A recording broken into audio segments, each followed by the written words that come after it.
নমস্কার বন্ধুরা, আমার চ্যানেলে সবাইকে স্বাগত। তো আজকের দিনটা ছিল গণেশ পুজো। গণেশ পুজোর দিন সন্ধেবেলায় মানস ডিউটি থেকে ফিরে আমাকে বললো, চলো তোমাকে একটা জায়গা নিয়ে যাব। আজকে আর রান্না করার দরকার নেই, একটা ফেমাস জায়গা থেকে তোমাকে আজকে বিরিয়ানি। ব্যাস, বিরিয়ানি খেতে বেরিয়ে পড়লাম। এক তো বিরিয়ানি, দ্বিতীয় আবার ঘুরতে পাবো, তো দুরকম আনন্দ কে আর না করে বলো।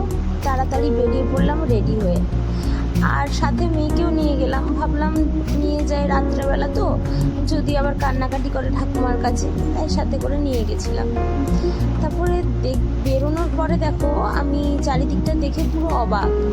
এত লাইট, এত আলো, এত নানান রকমের সব গণেশের মূর্তি সব লাইট দিয়ে বানিয়েছে, এত ভালো লাগছিল দেখতে। ভাবলাম তোমাদের সাথেও শেয়ার করি। তো এটা হচ্ছে আমাদের পাড়ার সামনে একটা গণেশ ঠাকুরের মন্দিরের সামনে এরকমভাবে লাইট দিয়ে সাজিয়েছে। এত ভালো লাগছিল দেখে, কি বলবো তোমাদের। মাম্মাম তো এইদিক ওদিক এমন তাকাচ্ছিল, কি বলবো।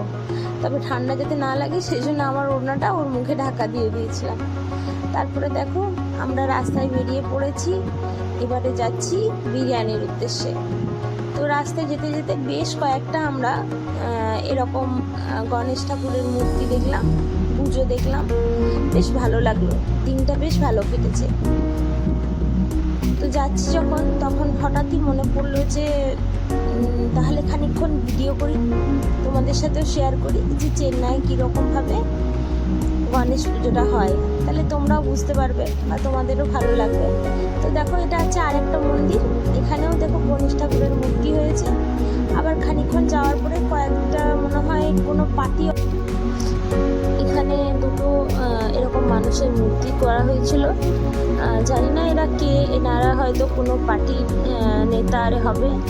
তো ওনাদের মূর্তি এরকমভাবে করা হয়েছিল, বেশ দেখতে ভালো লাগছিল।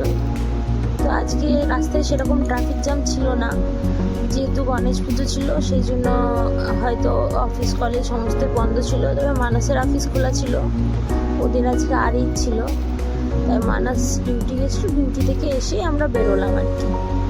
এই দেখো, এই একটা নদীর ওপরে ব্রিজ দিয়ে আমরা বেরোচ্ছিলাম, আর পুরো ব্রিজটাকে সুন্দর করে লাইট দিয়ে সাজিয়েছিল। এবং নেক্সট আছে মন্দিরটাও তো দারুণ সাজিয়েছিল, আমার তো ভীষণ ভালো লেগেছিল।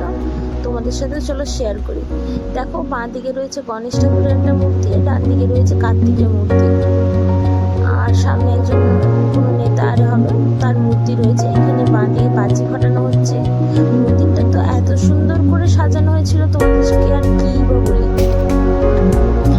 তো আমরা ওখানে খানিকক্ষণ দাঁড়ালাম। এখানে দেখো, একটা হাতির মতো বানিয়েছি, যেটার থেকে আওয়াজ বেরোচ্ছিল, তো খুব ভালো লাগছিল।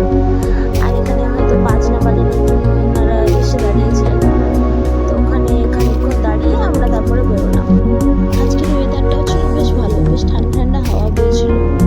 তো যেতে যেতে দেখো, এখানে একটা বিরিয়ানির দোকান দেখলাম। একটা এরকম গাড়িতে করে বিরিয়ানি বিক্রি হচ্ছে।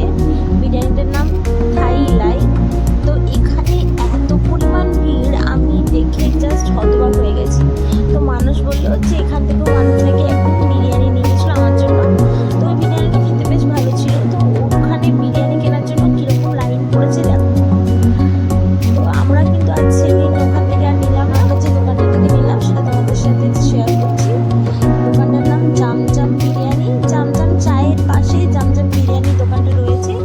ওই একই পাশাপাশি দুটো দোকান, একজনই মালিক। তো বিরিয়ানিটা খুব ভালো ছিল, তোমরা ট্রাই করে দেখতে পারো।